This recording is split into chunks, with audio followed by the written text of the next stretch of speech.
ಸಚಿವ ಸಂಪುಟ ಪುನರ್ರಚನೆ ಸಚಿವರಲ್ಲಿ ತಳಮಳ ಹೆಚ್ಚಿಸ್ತಾ ಇದೆ. ಡಿಸಿಎಂ ಡಿಕೆ ಶಿವಕುಮಾರ್ ಭೇಟಿಯಾದ ಸಚಿವರುಗಳು ಬೆಂಗಳೂರಿನ ಸದಾಶಿವನಗರದ ನಿವಾಸದಲ್ಲಿ ಸಚಿವರುಗಳು ಭೇಟಿಯಾಗಿದ್ದಾರೆ.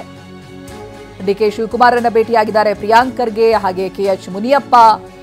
ದೆಹಲಿ ಪ್ರವಾಸಕ್ಕೂ ಮೊದಲು ದಿಢೀರಾಗಿ ಸಚಿವರುಗಳ ಭೇಟಿ ಕುತೂಹಲ ಮೂಡಿಸ್ತಾ ಇದೆ. ಸಂಪುಟ ಪುನರ್ರಚನೆಯ ವೇಳೆ ಕೆಲ ಸಚಿವರಿಗೆ ಕೋಕ್ ಸಾಧ್ಯತೆ ಇದೆ ಅಂತ ಹೇಳಲಾಗ್ತಾ ಇದೆ. ನಾಳೆ ಸಿಎಂ ಸಿದ್ದರಾಮಯ್ಯ ಡಿಸಿಎಂ ಡಿಕೆ ದೆಹಲಿ ಪ್ರವಾಸವನ್ನ ಕೈಗೊಳ್ಳುತ್ತಾರೆ, ದೆಹಲಿ ಹೋಗ್ತಾರೆ. ಹೀಗಾಗಿ ಡಿಕೆಯನ್ನ ಭೇಟಿಯಾಗಿದ್ದಾರೆ ಪ್ರಿಯಾಂಕ್ ಖರ್ಗೆ, ಮುನಿಯಪ್ಪ ಎಲ್ಲರೂ ಕೂಡ.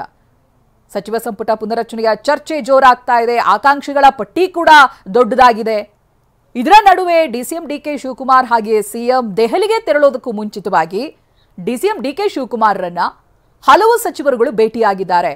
ಬೆಂಗಳೂರಿನ ಸದಾಶಿವನಗರ ನಿವಾಸದಲ್ಲಿ ಸಚಿವರುಗಳು ಭೇಟಿಯಾಗಿದ್ದಾರೆ. ದೃಶ್ಯದಲ್ಲಿ ಗಮನಿಸ್ತಾ ಇದ್ದೀರಲ್ಲ, ಪ್ರಿಯಾಂಕ್ ಖರ್ಗೆ, ಕೆಎಚ್ ಮುನಿಯಪ್ಪ ಸೇರಿದಂತೆ ಹಲವು ಸಚಿವರು ಡಿಕೆ ಅವರನ್ನ ಭೇಟಿಯಾಗಿದ್ದಾರೆ. ಅಂತ ಹೇಳಿದ್ರೆ ಈಗ ಇರುವಂತ ಸಚಿವರುಗಳಿದಾರಲ್ಲ, ಸಂಪುಟ ಪುನರ್ರಚನೆಯ ವೇಳೆ ಅವರುಗಳಿಗೆ ಕೋಕ್ ಸಾಧ್ಯತೆ ಇದೆ ಕೆಲವು ಸಚಿವರಿಗೆ ಅನ್ನೋದಾಗಿ ಚರ್ಚೆ ಕೂಡ ಇದೆ. ಹಾಗೆ ನಾಳೆ ಸಿಎಂ ಸಿದ್ದರಾಮಯ್ಯ ಹಾಗೆ ಡಿಸಿಎಂ ದೆಹಲಿಗೆ ಹೋಗೋದಕ್ಕೂ ಮುಂಚಿತವಾಗಿ ಸಚಿವರುಗಳು ನಿವಾಸಕ್ಕೆ ದೌಡಾಯಿಸ್ತಾ ಇರೋದು ವಿಶೇಷವಾಗಿ ಕಂಡು ಬರ್ತಾ ಇದೆ. ಪ್ರಿಯಾಂಕ್ ಖರ್ಗೆ, ಮುನಿಯಪ್ಪ ಸೇರಿದಂತೆ ಹಲವು ಸಚಿವರುಗಳು ಡಿಸಿಎಂ ಡಿಕೆ ಅವರನ್ನ ಭೇಟಿಯಾಗಿದ್ದಾರೆ. ಏನಾಗಬಹುದು ಮುಂದಿನ ಬೆಳವಣಿಗೆ ಅನ್ನುವಂಥ ಕುತೂಹಲ ಇದ್ದೇ ಇದೆ.